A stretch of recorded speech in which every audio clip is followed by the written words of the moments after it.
Hi hello సౌజన్య సలీన్ one ఛానల్కు స్వాగతం అండి. ఈరోజు నేను ఫస్ట్ వీడియోలో వచ్చేసి నేను పొనగంటి కూర యొక్క హెల్త్ బెనిఫిట్స్ చెప్పాను. ఇప్పుడు పొనగంటి కూరతో మన కందిపప్పు కాంబినేషన్తో పప్పు ఎలా రెడీ చేస్తాను అనేది పూర్తి ప్రాసెస్ అంతా చూపిస్తాను. ఇప్పుడైతే నేను పొనగంటి కూరని శుభ్రంగా తీసేసి కడిగేసి నీట్గా ఉంచి పెట్టుకున్నాను అనమాట. ఆ తర్వాత నెక్స్ట్ వీడియో చేశాను, అంటే పొనగంటి కూర హెల్త్ బెనిఫిట్స్ నెక్స్ట్ వీడియోని పొనగంటి కూర పప్పు అనమాట. అంటే రెండు కాంబినేషన్లో చూస్తారు కదా అన్నట్టుగా చేస్తున్నాను వెంటనే వీడియో. నెక్స్ట్ వచ్చేసి దీనికోసం ముందుగా నేను ఒక పెద్ద సైజు ఆనియను, ఒక 2 రెమ్మల కరివేపాకు, ప్లస్ ఒక 2-3 పచ్చిమిర్చి అండి. అదేవిధంగా కందిపప్పును కూడా నానబెట్టి ఉంచుకున్నానండి. ఒక హాఫ్ అన్ అవర్ పాటు ఉంచుకున్నాను. కందిపప్పు మీరు ఎంతమంది ఉంటున్నారో అనే దాన్ని బట్టి చూసి వేసుకోండి. నేనైతే ఆకుకూర కూడా జస్ట్ ఒక 2 గుప్పిళ్ళు మంచి గట్టిగా పట్టుకుంటే 2 గుప్పిళ్ళు ఉంటుంది. ఇప్పుడు నేను ఒక గుప్పిడు మాత్రం కందిపప్పు లాగా వేసాను అనమాట. ఇది నానవరకు ఇంత అయింది. ఇప్పుడు ప్రాసెస్ స్టార్ట్ చేద్దాం రండి. ఇప్పుడైతే ఒక కడాయి పెట్టుకున్నానండి. నూనె వేసుకుంటున్నాను. నూనె అయితే సరిపడా వేసుకోండి. ఒక 2 గంటలు వేస్తున్నాను, చిన్న గంటతోటి సరిపోతుందండి నూనె. ఇప్పుడు నెక్స్ట్ వచ్చేసి పోపు దినుసులు వేసుకుందామండి. కొంచెం నూనె వేడయ్యాక పోపు దినుసులు వేసుకుందాము. నూనె అయితే వేడైందండి, పోపు దినుసులు వేస్తున్నాము. నెక్స్ట్ వచ్చేసి ఆనియన్ అవి కట్ చేసి పెట్టుకున్నాం కదా, అదేవిధంగా 2 ఎండుమిరపకాయలు, ఆనియన్ అవి కూడా వేసేస్తాము.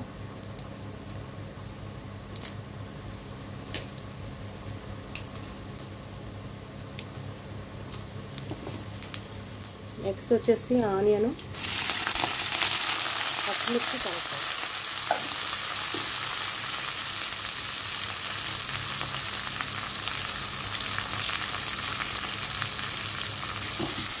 ఒకసారి కలుపుకున్నామండి.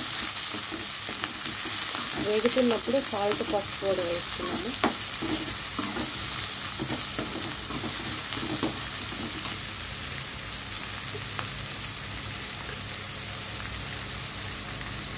సాల్ట్ వేసుకున్నానండి. సాల్ట్ అయితే రుచికి సరిపడినంత చూసి వేసుకోండి, అడ్జస్ట్ చేసుకుంటే. కొంచెం తక్కువగా వేసుకోండి మొదటగా, తర్వాత కావాలంటే వేసుకోండి. ఇది ఒక 1/2 స్పూన్ వేస్తున్నాను.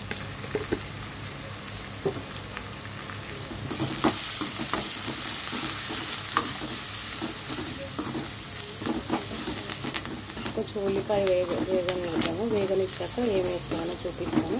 ఈలోగా 2 మీడియం సైజు టమాటాలను తీసుకొని చిన్నగా కట్ చేసి ఉంచుకున్నాను.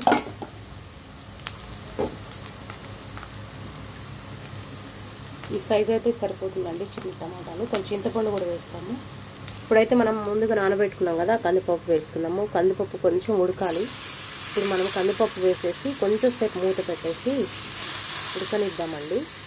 మీరు కందిపప్పుని ఒక్క విజిల్ అలాగ వచ్చేసాక కూడా దించేసి ఇది చేసుకోవచ్చు అనమాట. నేనైతే దీంట్లోనే ఉడకబెట్టేస్తున్నాను. ఒకసారి అట్లా వేయించినట్టు వేసేసి మూత పెట్టేద్దాము.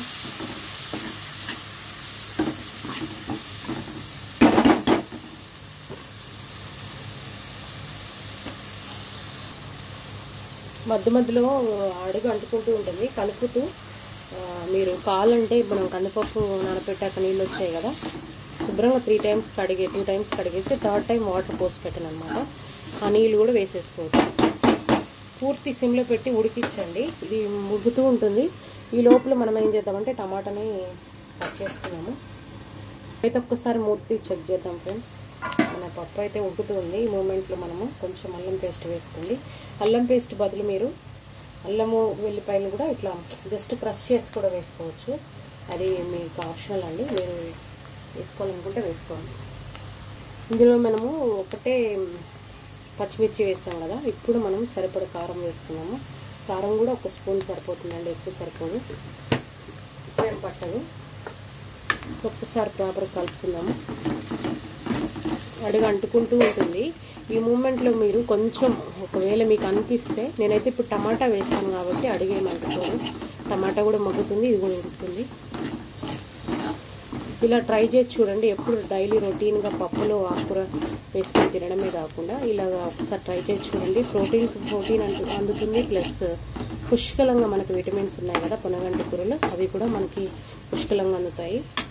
ఇప్పుడైతే మనము ముందుగా కట్ చేసి పెట్టుకున్న టమాటాలు వేసుకున్నాము. టమాటా కూడా వేసేసి ప్రాపర్గా ఒక్కసారి కలిపేసి ఒక 2-3 మినిట్స్ బాగా పూర్తి సిమ్లోనే మగ్గనిద్దాము. అయితే మూత పెట్టేస్తున్నాను, మగ్గనిద్దాము. అడుగంటుకుంటున్నట్టు అనిపిస్తుందండి, అందుకే వెంటనే మూత తీస్తాను. కొంచెం అయితే వాటర్ వేస్తున్నాను. అది కూడా నేను కందిపప్పు నానబెట్టుకున్నాను కదా, ఆ నీళ్ళు మాత్రమే వేసాను అన్నమాట.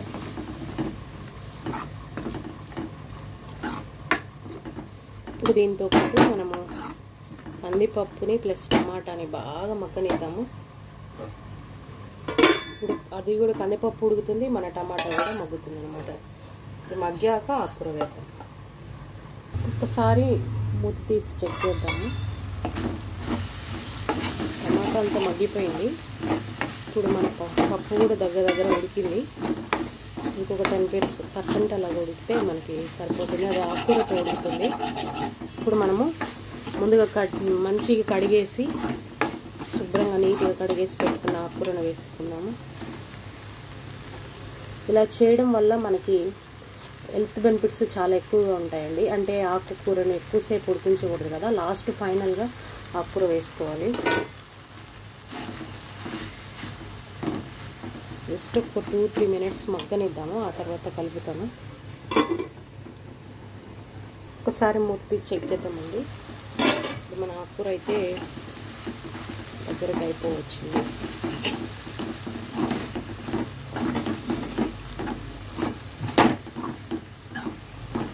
మంచిగా ప్రాపర్గా కలిపేసుకున్నాము.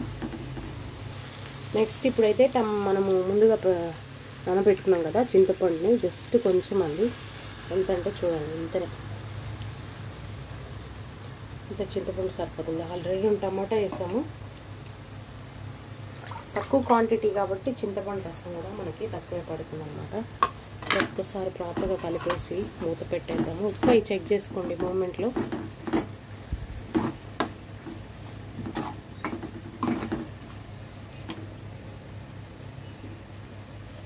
పూర్తి సిమ్లోనే ఉడికించండి. మూత పెట్టేస్తున్నాను. ఒకసారి మూత తీసి చెక్ చేద్దాం ఫ్రెండ్స్. మన పప్పు అయితే రెడీ అయిపోయింది. పొనగంటి కూర కందిపప్పు కాంబినేషన్తో పొనగంటి కూరని మనము పెసరపప్పుతో చేసుకోవచ్చు. సో చాలా వెరైటీస్ చేసుకోవచ్చు. అంటే పెసరపప్పు ప్లస్ కందిపప్పుతోటి ఇప్పుడు నేను చేసిన ప్రాసెస్లో ఇంకా వేరే వెరైటీస్ చేసుకోవచ్చు అనమాట. పచ్చెనగపప్పుతో కానీ ఇలాగా ఉంటే మనకి తినడానికి మంచిగా అనిపిస్తుంది. అన్నీ అలాగ ఇదే అవ్వదనమాట. చాలా టేస్టీగా ఉంటుంది ఫ్రెండ్స్. ఇదైతే మనకి చాలా టేస్టీ అండ్ హెల్దీ రెసిపీ. దీనికి నేను రసము కాంబినేషన్ కూడా చేస్తాను అనమాట. రసం కూడా చూపిస్తాను మీకు. రసం కూడా చూడండి తెరులుతుంది. రసం కూడా చేసుకున్నాను నేను.